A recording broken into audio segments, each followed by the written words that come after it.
Good afternoon. This is Ed Meisegland. I'm the managing partner at Indiana Business Advisors, and this is our first office hours. And the reason we've been fielding a lot of calls specifically over during the time of this coronavirus mess, and what we've found is a lot of people have a lot of questions. So we thought we would just open our doors and answer questions as they come. So I have two founding partners of Indiana Business Advisors, Dick Hester and Larry Metzing, and joining me. And we've got a number of questions that we're going to address throughout this program. And then what we'll do is we will. It'll certainly if you have to leave for whatever reason, we'll have it replayed. Chelsea, our marketing director, will send it out to all attendees. It'll also be on our podcast. So we decided that we would use GoToWebinar. We wanted to preserve the anonymity of business owners. A lot of business owners are the cornerstone of our practice is confidentiality, and we don't want business owners to come on a Zoom call and be recognized by somebody else. So that's why we're doing GoToWebinar, and this is totally anonymous. And if you have questions throughout our conversation, all you'll have to do is put it in the chat box and we'll get them answered. So let me introduce you to a couple good buddies, Larry Metzing and Dick Hester. So Larry, why don't you give your 30-second overview of you, and Dick do the same.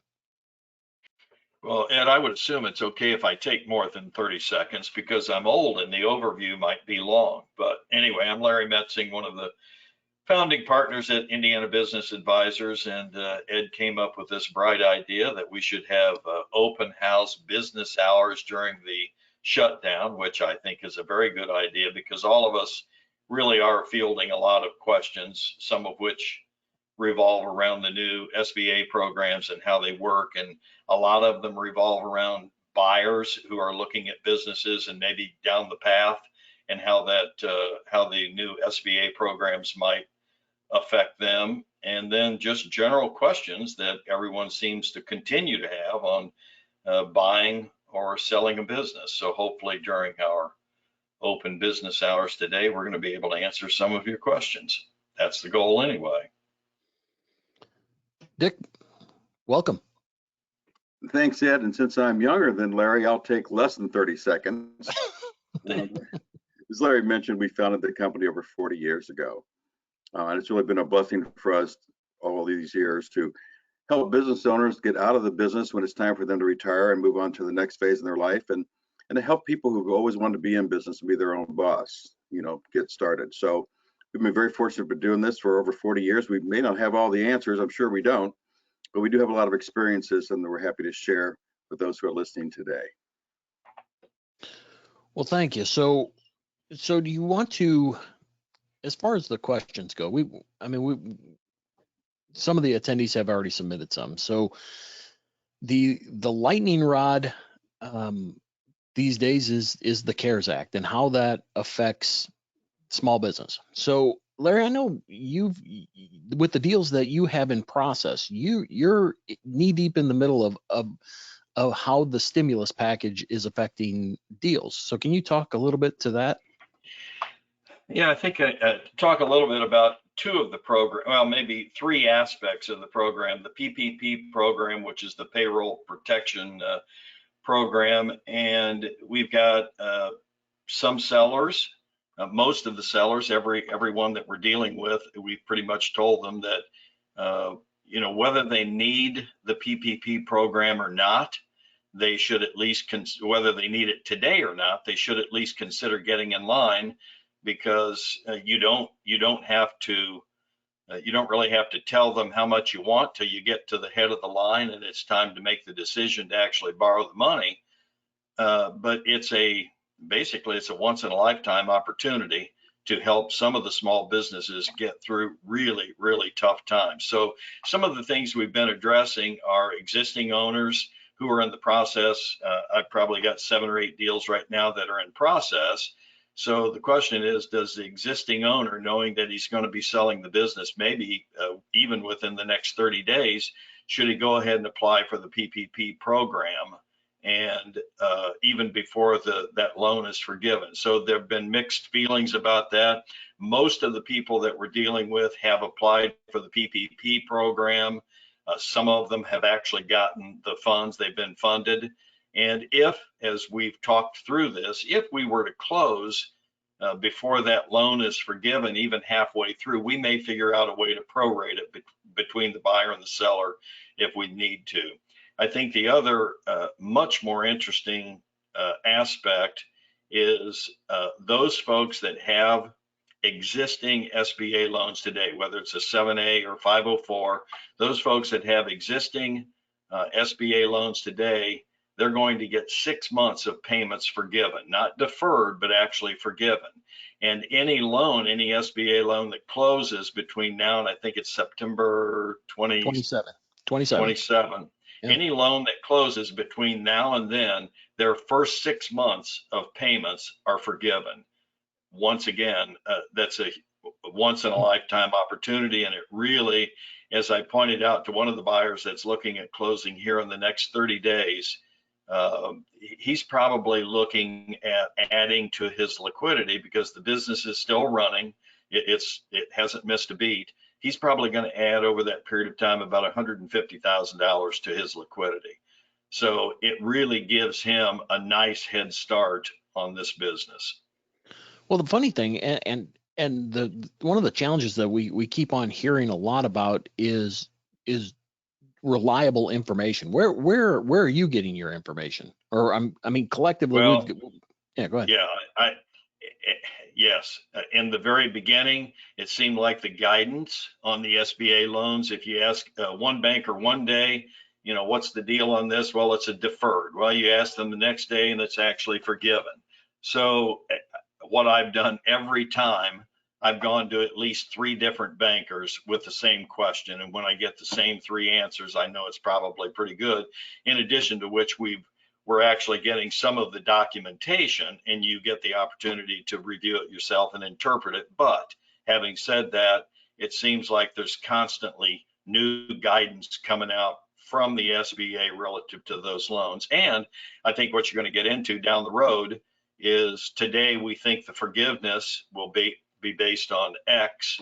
I think there's an outside probability that as we get into it, they're going to learn more about the forgiveness and what should be forgiven and what shouldn't be forgiven under what circumstances.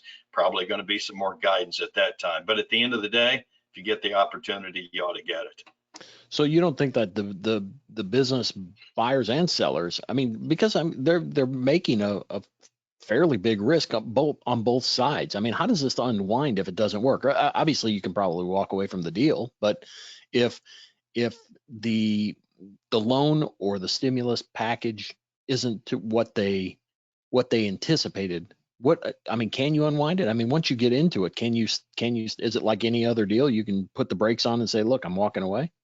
Once you get into what, the actual transaction or the loan from the SBA? Both. I mean, obviously on the transaction, you can always walk away. I'm talking with the SBA. I'm assuming it's affixed to the or it's affixed to the entity, right? So can you talk a little bit? So you have an asset sale that the stimulus goes along with that entity, right? Yeah, actually, I don't think it works that way. While the entity that exists today will sign for the SBA loan, I think it's also predicated on the business itself. So as long as the business continues, so you may end up prorating just between the buyer and the seller. You could end up potentially prorating it, but I think, as I understand it, it is applicable to the business, not necessarily to the assets or anything like that. It's applicable to the business. So when you keep those same employees and you continue paying them, then it should be forgiven. Even though halfway through you may have sold the business, as I understand it from the bankers, even though halfway through you may have sold the business to a new owner, as long as you continue making the payroll to those same employees, you should qualify for forgiveness. At least that's what they're saying now. I don't think that'll change. The important thing is to get the money in the hands of the employees. Right. So it follows the business, not necessarily the EIN or the Fed ID, right? That's what I've been Yeah, told. I got it. Well, and that's the $1 million question. What's going to change, in the interim? Ed, So yeah. one of the other things I want to add to that, because Larry's right on target, but I was talking with one of the lenders that we use on a regular basis the other day, because I have an individual who's getting ready to write a letter of intent on a business. Now, this particular business, has been considered essential. It's remained open. They have not applied for any of the PPP or other programs because they haven't had to. But the question is talking about incentives that people ought to be thinking about or to utilize. Basically, what the banker told me is he said, we're talking so much about the PPP and other programs, as we should be, but there are some excellent opportunities for acquisition loans right now. Much more attractive rates, more attractive terms, and particularly for businesses that have been considered essentials and aren't closed. I mean, that's part of it. But I think if you're looking for incentives to buy, and if you're looking for a business that happens to have not had to close or has had minimal effect because of the pandemic, it's an excellent time to apply for a small business acquisition loan. The terms and interest rates are very, very attractive. So I don't want to talk just about the PPP and some other incentives from the CARES Act when there's some other incentives that people ought to be looking at if they want to buy a business at this point in time. Yeah, a lot of the challenges, as we talk about value and doing deals. I mean, the value is based on earnings, growth, or risk and expectation. And right now, risk is high and expectation is unknown. And so, I think, and that's one of the things that we continue to talk about is how are we going to offset some of that risk for the buyer, because the buyer is faced. No one's ever been through something like this, at least to my knowledge. And so, the buyers that we're talking to, especially on the buy side with valuation, it's how do I quantify this risk? And I know on the podcast we've had a number of times. How do you guys think that how do you mitigate that risk? Or is that the $1 million question? Oh, I think that is certainly the $1 million question, but I think you're mitigating part of the risk. I mean, once again, how many times do you get an opportunity to get a loan and the bank will actually make your payments for 6 months? Yeah. So as I think about a few things, if I were structuring my SBA loan today, and the SBA says, well, we're more than happy to go out 14 years on that loan, or it's just a business acquisition loan, they'll typically go out 10 years. If I were getting that business loan today, I would strongly suggest that we amortize that over 7 years.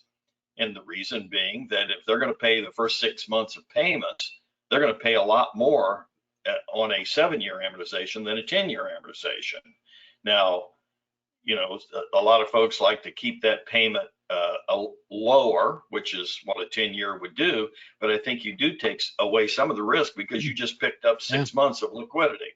Yeah, that's a real good idea. Yeah, I mean, I think there are opportunities to take advantage of, once again, a once in a lifetime situation. So you've basically got about 5 months right now.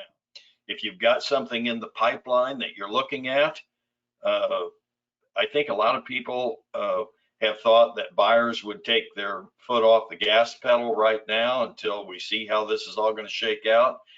I would think just the opposite. I think if you got something you really like and it's a business you want to buy, I don't think you'll find a better time. No way. No, I agree with you on that, Larry, because I've talked to several people that I've been working with, and they're anxious to buy right now because they have experience in that industry. They know that industry. They think they mitigate their risk because of their own background, their own experience, and now it's time for them to own instead of working for somebody else. So I think that's part of the reason that people think they can mitigate the risk because of their background and experience, and the timing's great for them to go ahead and jump in the ownership because of the financing terms that you just mentioned. Yeah. Yep.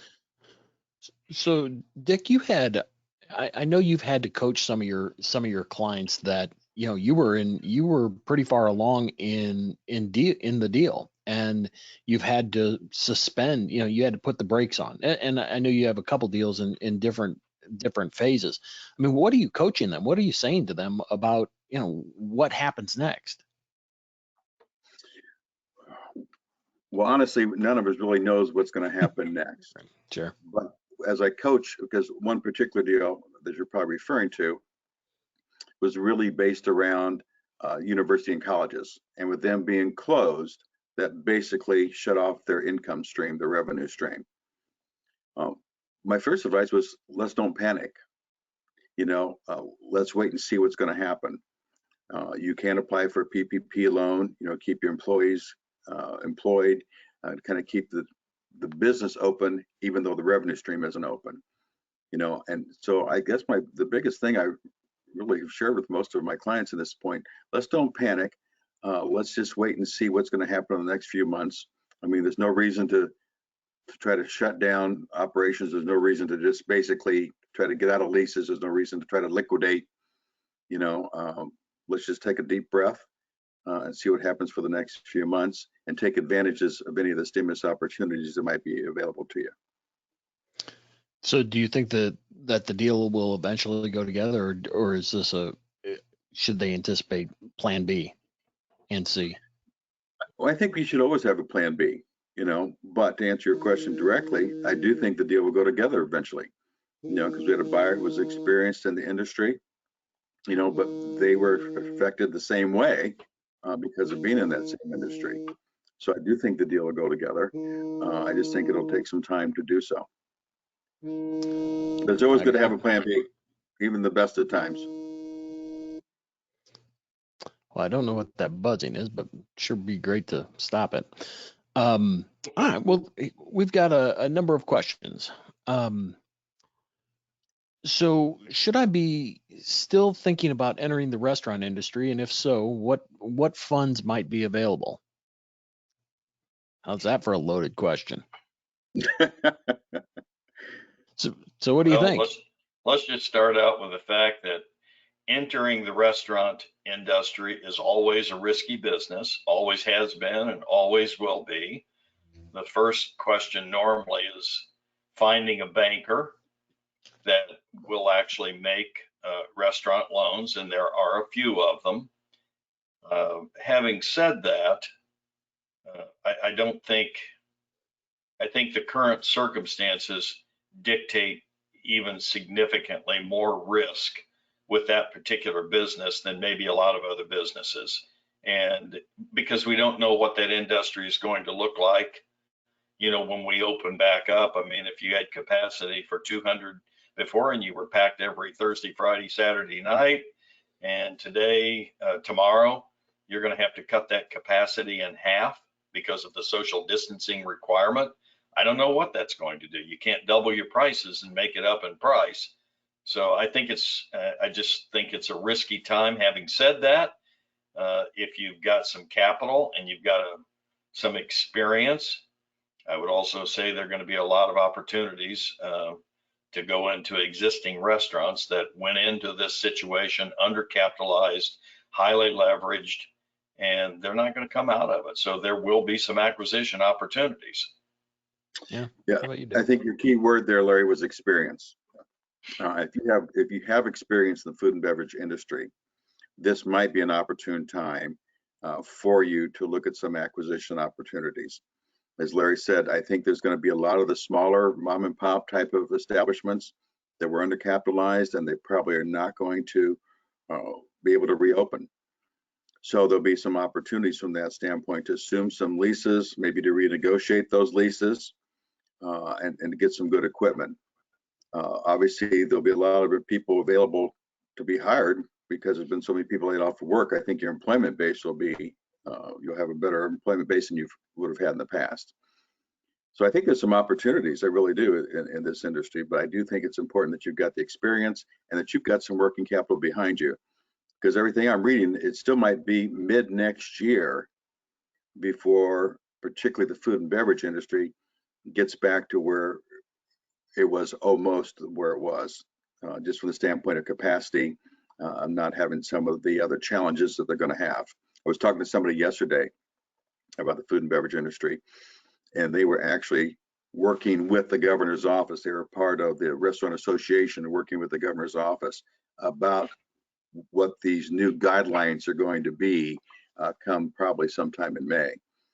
And Larry was exactly right. They're talking about making sure the tables are so far apart from one another, that it's going to really cut down the capacity. They've talked about all the employees will be wearing masks and gloves. Fortunately, they not talking about patrons wearing masks and gloves because it'd be kind of hard to eat with a mask on. But I do think that some of the other things that they've been talking about are really going to change that industry and change that industry for probably a good 12 months. Yeah, I mean, I think people underestimate the level of complexity just inherent to a restaurant. I mean, you have so many moving parts from the controllables, food and your other cost of goods sold, as well as each person is their own, I don't want to say risk, but you have to manage them, and at all times your brand as well as your income could be potentially going out the door. So I think it's hard to, I think the restaurant industry is hard in general, but I think it's even more amplified now because I believe that the biggest thing that we have is, who's going to buy it? I mean, the new norm, you see the new normal, and who is willing to buy. The model has changed a little bit.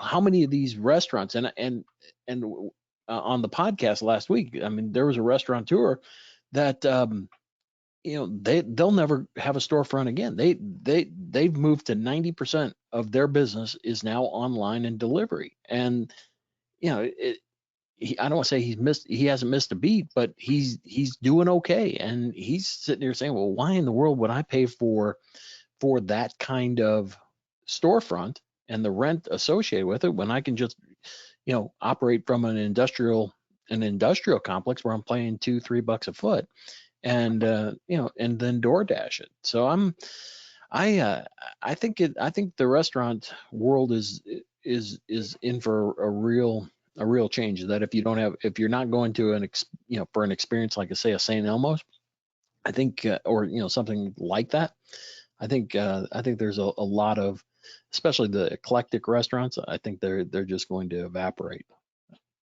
But again, it's an opportunity for somebody else. But I just don't. I agree with you, Ed, 100%. But I do think it's going to be an opportunity for some people that are true entrepreneurs that have experience in the industry. When you ask people, what's the first thing you want to do when the restrictions are lifted and the pandemic has subsided? 99% say, I want to go out to eat. I want to go to a restaurant. Yep. I want to be able to socialize instead of social distance. Yeah. Or social distance in a much different sense of what we've been doing. So I think there's opportunities. I do think, again, from what I heard the other day when I was talking to the folks that are working on what these guidelines might be that come from the governor's office, there might be some capital expenditures too.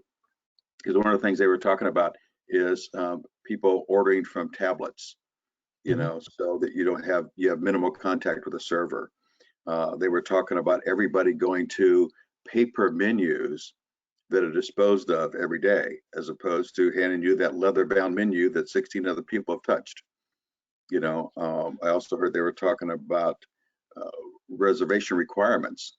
We get a reservation for an hour, and then the next reservation can't be for another 15, 20 minutes because that was time set aside to sanitize before the next group comes in. So I think you're right.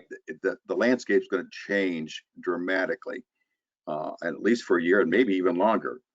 But I still think there's some opportunities for people that have that experience that are going to deliver the service that people do want. Sure. No. Yeah, those I think those businesses, the hospitality industry in general, those that there's an experience that accompanies it, I think will be fine. But just opening your doors and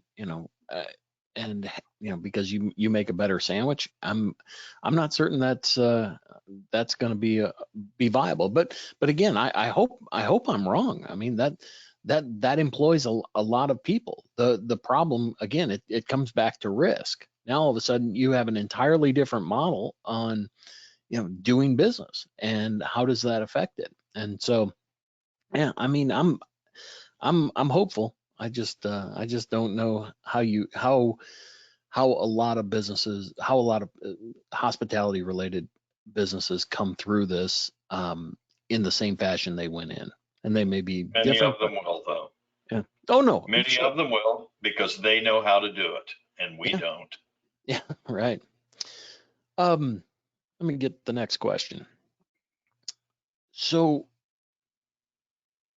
how is my selling price determined? Larry, why don't you take that one? Go ahead. You're the valuations guy. Well, that's true, but so when we do our work, we want to, when we go to market, we want to have the company position that it makes sense. I mean, anymore, we have buyers that, they're making an analytical decision, and they have advisors that are coaching them on value, and so we have to make the deal make sense to outside parties. So we go through various modeling, so we look at the income, asset, and market approach to value, and most of the time we spend in the market approach because we want companies, we want to look at what deals have had, what deals either we've done or what deals that we know of through the various databases, what was the buyer behavior toward that, and then we apply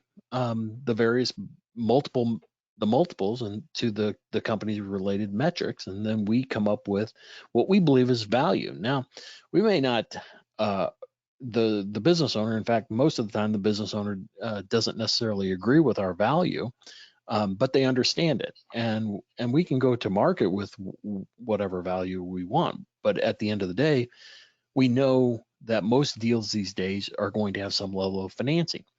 And what a company's financing is that underwriting requires a valuation work. So we theoretically, all of us appraisers have to, we're pulling from the same body of knowledge. So we can't be totally out in left field on value. It has to make sense, or it'll never get to the closing. Now, having said that, I mean, that's fair market value. This is how a buyer should behave. Now, when we talk about the brokerage forum, that's an entirely different story, where by virtue of the process, can you get a premium? And that's kind of where I'm going to segue to you, Larry. I do my thing, and I give you my number, and here's where I believe that a buyer should come in. And now it's your turn for you to do the process and hopefully amplify or get a premium over and above my fair market.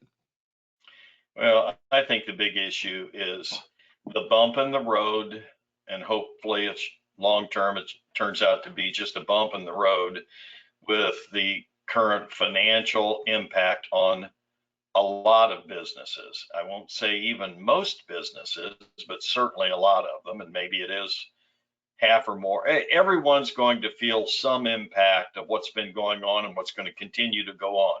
What impact is that going to have on valuation? I think at the end of the day, we typically look back at historical financial statements and cash flow and historical performance. And even when we do that, we look back at historical performance, we may adjust that historical performance, the actual financials, based on the multiple ways that owners take money out of businesses. We might do some adjustments. We might look at one-time non-recurring expenses, and we've done that in the past, where a company had a $50,000 legal bill last year and they never had one before that. So we're going to add that 50,000 back to the last year's cash flow, because it was a one-time non-recurring experience. Now, is the current financial situation that we're going through a one-time non-recurring experience? We all hope that's the case. And I think when we start recasting financials after we come out of this, and we have to go back and look at a company's financials over this, hopefully 2, 3, 4 month period of time, hopefully we can come up with some type of adjustment that makes up for that one-time non-recurring experience. Now, some folks aren't going to miss a beat. Their revenue is still coming in. They've got the same expenses. They're going to have good cash flow, and their 2020 statements are going to look as good, if not better, than 2019. So do you believe that warrants a premium because they didn't have a bump in the road? I think the market will tell us whether that warrants a premium or not. If that's a business that is recession proof, virus proof, and proof away from any other bad things that can happen, should that business result in a premium from a valuation standpoint? I'm going to go with yes, because anytime you come up historically with a business that's recession proof, and it's proven that over a long period of time, those businesses typically are sold at a somewhat of a premium, no question. So I don't know how much that premium will be at the end of the day. The market is going to set that premium. And eventually then, when you're able to look back from a valuation standpoint, you'll be able to see the premium that the market gave those particular businesses. So I think as we move forward and we look at some businesses on an ongoing basis, we're going to have to come up with maybe some either creative ways that we can adjust the performance during this period of time. And I think there are ways to do that.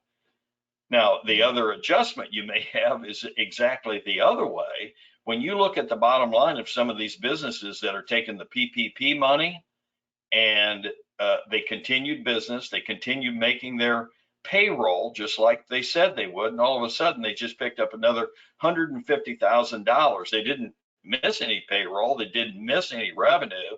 I think that's an adjustment the other way, because that's a one-time non-recurring income item that you need to take out of the financials. You're not going to sell it next year based on that, because it's not going to happen again. So I think there will be some creative adjustments that we'll have to do, and also for the banks when we go in for financing. Well, speaking of that, Larry, I was talking to one of our SBA lenders that we use frequently about another client of mine, a buyer looking to buy a business that has been closed. You know, they're non-essential business. So I was talking to him about how is this going to be financed when we get through this? And he said he certainly can't promise what the SBA is going to do, but what he's hearing is once we reopen, if they look at a business, the SBA, and they see, and the bankers, that within 2 or 3 months after we reopen, they kind of get back to where they were, that the SBA will probably just kind of negate these few months of this pandemic crisis. You know, I would agree. Yeah, so that's what he said. He said, I can't promise that, but that's what he believes the SBA and the lending institutions are going to be doing. As long as you get back the first 2 or 3 months after this is over, kind of where you were, they're just going to kind of negate those months during the pandemic crisis and move forward as normal. Yeah, so coming from the valuation community, the new acronym is EBITDAC. Earnings before interest, interest, taxes, depreciation, amortization, and Corona. And so that is the new acronym that you should probably familiarize yourself with. EBITDAC, I like that. Yeah, and so the valuation guys have too much time on your hands. They really do. They really do. No, we just like acronyms. So the challenge that we bump into in valuing, you know, in this environment is, number one, you don't have market data. So you need to evaluate whether or not, you know, how much of a penalty should you have if you've gone down, and the likelihood that 90 days after you've been restored whole is probably unlikely. And if I'm the buyer, I'm trying to capitalize on that this isn't the same company, and it perhaps hasn't been stress tested enough, and therefore it warrants a penalty. The same way, you know, those recession-proof companies, you know, all right, it's been stress tested, tested. I'm trying to figure out how to quantify that premium, and that's a both ways is a real hard undertaking, and I'm not certain that there's going for at least for a while that there's going to be any kind of empirical evidence that would say, other than surveys. I know there's a number of brokerage and investment banking surveys that out there that are saying, you should probably anticipate a 10 to 25% decrease across the board. Well, I'm not certain that's true. It may, but that's the only guidance that we have right now. But that is just such a big undertaking to try to quantify that, at least to advise buyers and sellers.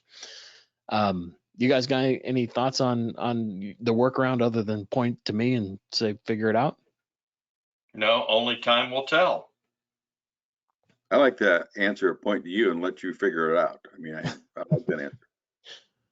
So what's the crystal ball? I mean, what do you see for our industry? You've been doing it for 40 years. You've been through recessions. You've pretty much seen 9/11. You've seen stock market crash. So what's the crystal ball here? Relative to business brokerage or the continuation of the change of ownership of small businesses? Is that going to continue? Is that what you're basically asking? Yeah. I was curious to know what you believe business brokerage, not necessarily the business brokerage industry, but the service we provide. What is, you've been through this a few times. So what, other than the pandemic, so what does it look like?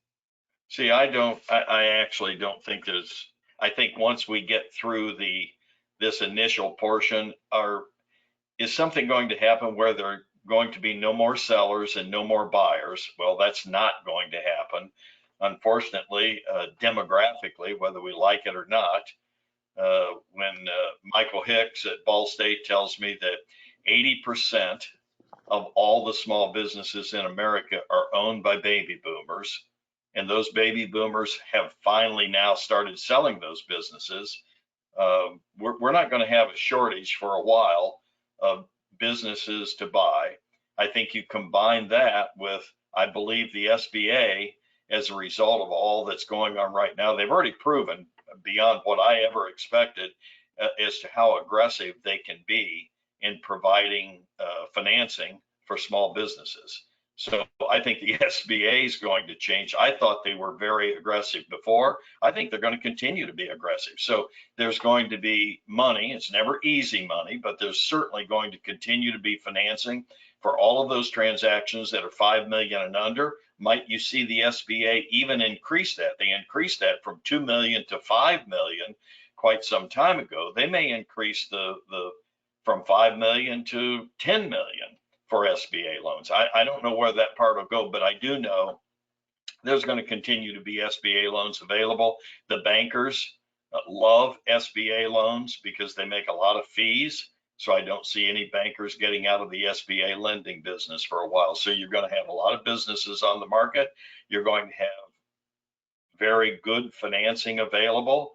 I think even on the smaller businesses, there are investors' equity out there that's available. And I still think there's not going to be a shortage of buyers. No, I agree with you, Larry. You're right, Ed. Larry and I are a little bit older, so we have seen some of the economic downturn, 9/11. Contrary to popular belief, we were not around during the Spanish flu, but we did see some of these other economic turndowns. The bottom line is, majority of people that want to sell their business, they sell it for reasons other than the fact the business isn't doing well or it's undercapitalized. They sell it because they are a retirement age. They sell it because there's an illness in their family. They sell it because of partnership dispute. A lot of reasons that people sell a business don't change because of the economic situations that we're in. Just like a lot of people who want to buy a business, it's always been the American dream and always will be. They want to work for themselves. Instead of working for somebody else and somebody else tell them what they're worth, they want to work for themselves and look at the tax return at the end of the year, and they know what they're worth because they think they can do it and do it better than other people. So those things will never change. It was interesting. I was talking to a business owner earlier this morning, actually, and he and I have been in conversations for over a year about putting his business on the market. And his biggest fear was he wasn't sure he was really ready to retire. And when he told me on the phone this morning, he goes, I've been staying at home for the last month, and I don't think retirement's going to be that bad. I actually think I'm going to enjoy it. So I'm not sure that I want to return and work as hard as I have in the past. So maybe now is going to be the time to put it on the market. So again, I think we have all those kind of emotional human reasons that people will always be at a point in their life that they want to sell or they want to buy, in spite of what the economic situations may be.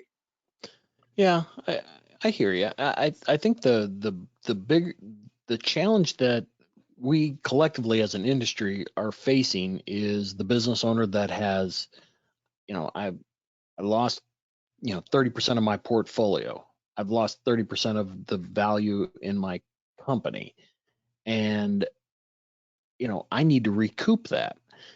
And I'm not certain that that's what we're facing, is that income replacement. That income replacement value that's hanging out there. And how do you reconcile the two?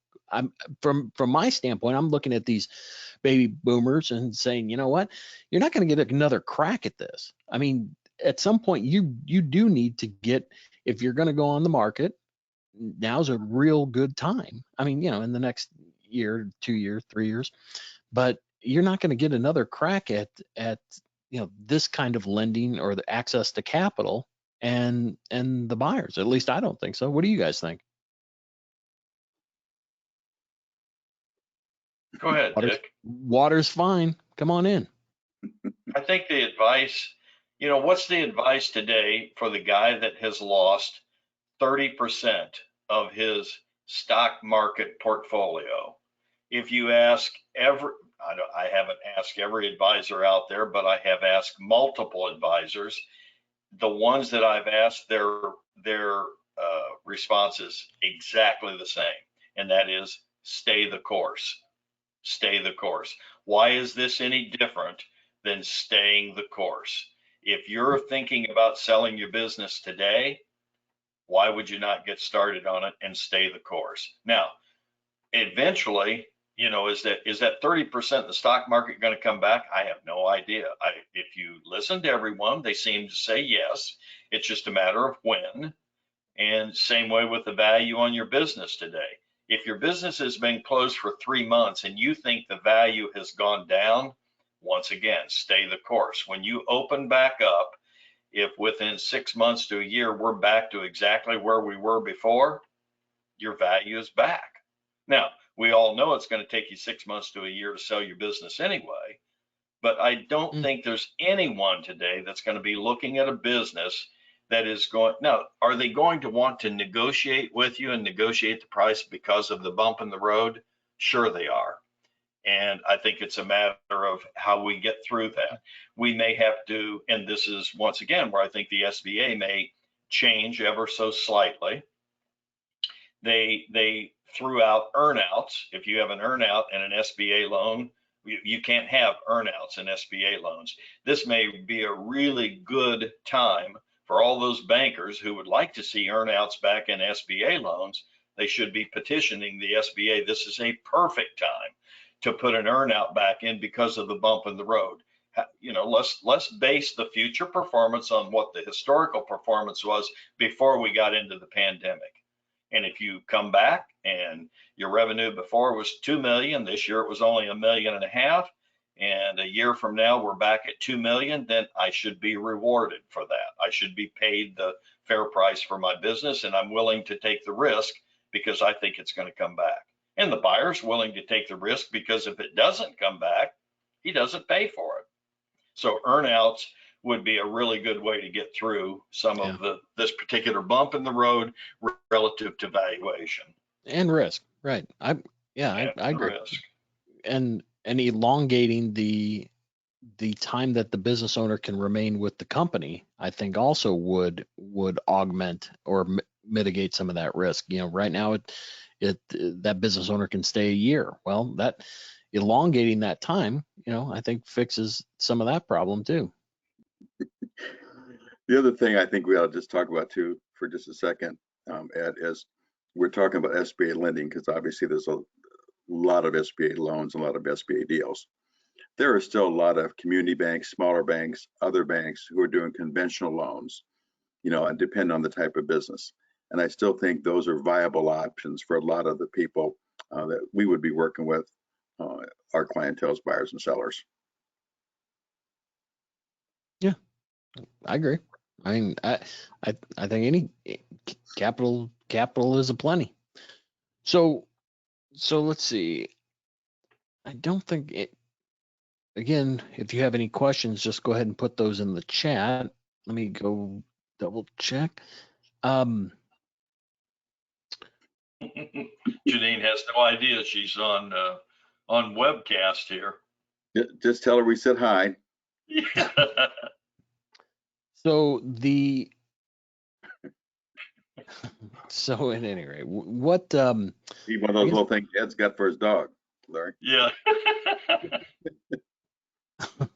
So Dick, what I guess what is the rest of 2020 look like for you guys? For you, not you guys. So I mean, what the people that you're working with? So you do an awful lot of buy side work. I mean, what are you hearing from them? What are the buyers saying? Again, there's different categories that we're talking about here. We're still talking about there's a number of businesses that have been essential businesses that are doing as well or even doing better, during this time period. So that's one category. There's a category of the businesses, that are closed, and they're the ones that are taking the PPP, but they're not in the food and beverage industry. So there's a good chance they're going to come back stronger than they were before in the next 3 to 6 months. And then you got the other category of the people that have really going to been affected by this. And a lot of that is in the food and beverage, as we talked about earlier. And are they going to be able to rebound? So you got different kind of categories. We also have different kinds of financing that we discussed earlier, during this session.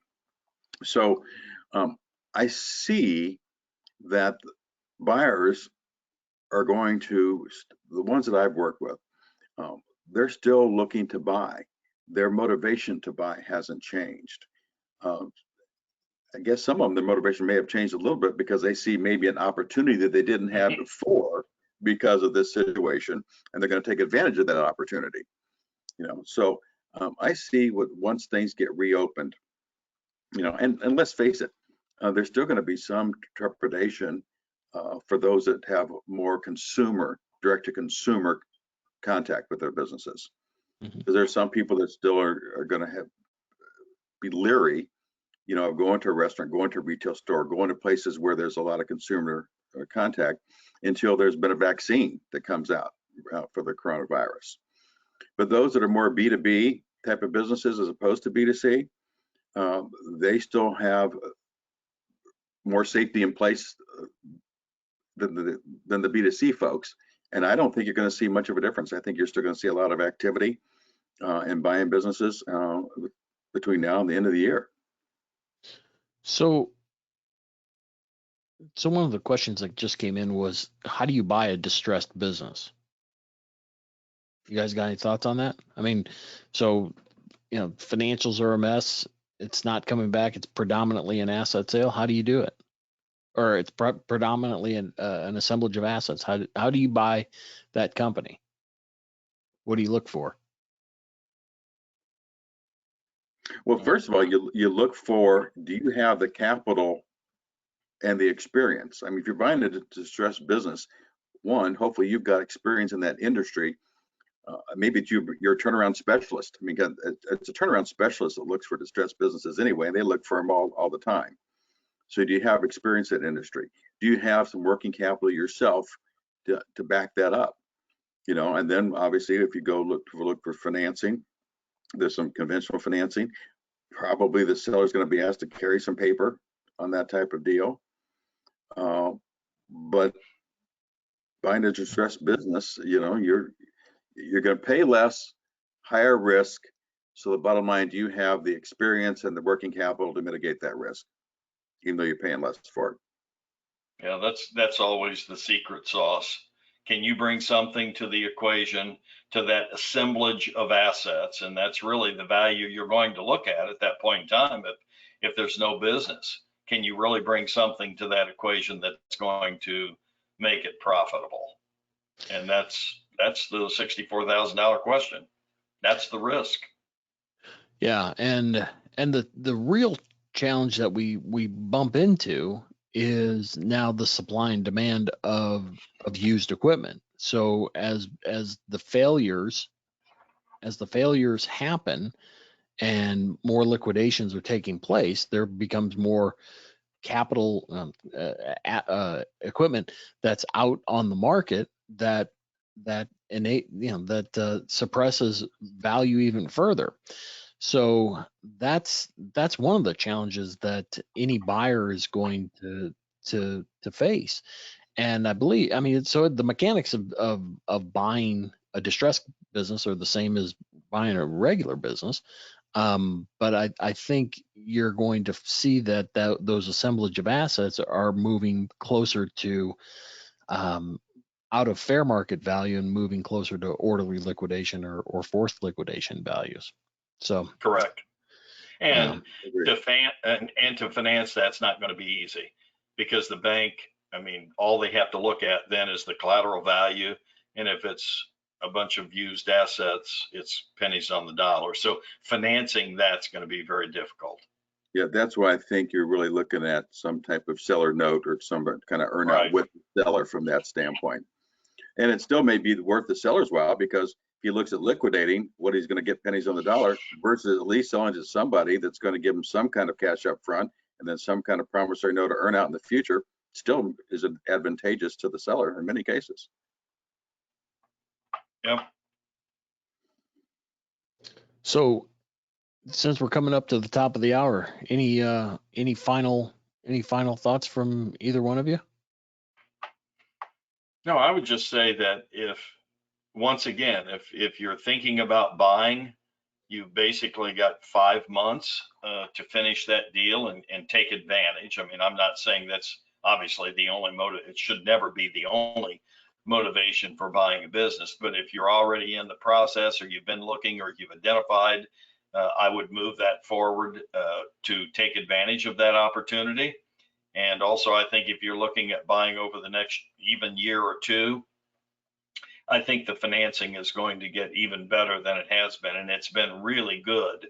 But I actually think it'll be better. I think the government's going to be doing anything and everything they can to prop up small business. So I think it's a really, really good time. So obviously that also translates into a really good opportunity to sell your business too. I agree with you, Larry. My final comments, Ed, would be words we used before: stay the course, don't panic. If you know you have the skills and ability and the attitude and the work ethic and some working capital behind you, it's a great time to go ahead and buy and fulfill your dream of owning your own business. If you were going to sell for a variety of reasons in the past, whether it was time to retire, whether it was an illness in your family, whether it was a partnership dispute, stay the course, don't panic. It's still a good time to sell. You'll get a fair value for your business. Will you get a premium? Don't know. Will you have to discount it? Don't know. But you'll probably still get a fair value for the business. So stay the course, don't panic. Yeah, and I think one of the beauties of our shop is that we've always been generous with information, and I think my parting comments is we've got 15 people that are willing to visit with you about what they see in the market and what they're experiencing on the buy and the sell side. So if there's questions, if there's resources that we have available, we'll certainly make them available. You'll certainly know when we need to turn on the meter, but generally speaking, we're really generous with what what we give, and we haven't been in 40 years. We haven't been in business 40 years in not being generous with our time and our expertise. So I hope that as next steps, that if we can come alongside and help, that you reach out to us. We'll have all of this this on the replay, on the podcast, and on the website. So thanks for joining Larry, Dick, and I, and hopefully we'll do this again next month. Thanks, Ed. Fellas. Thanks, Eddie. Thanks everyone for joining.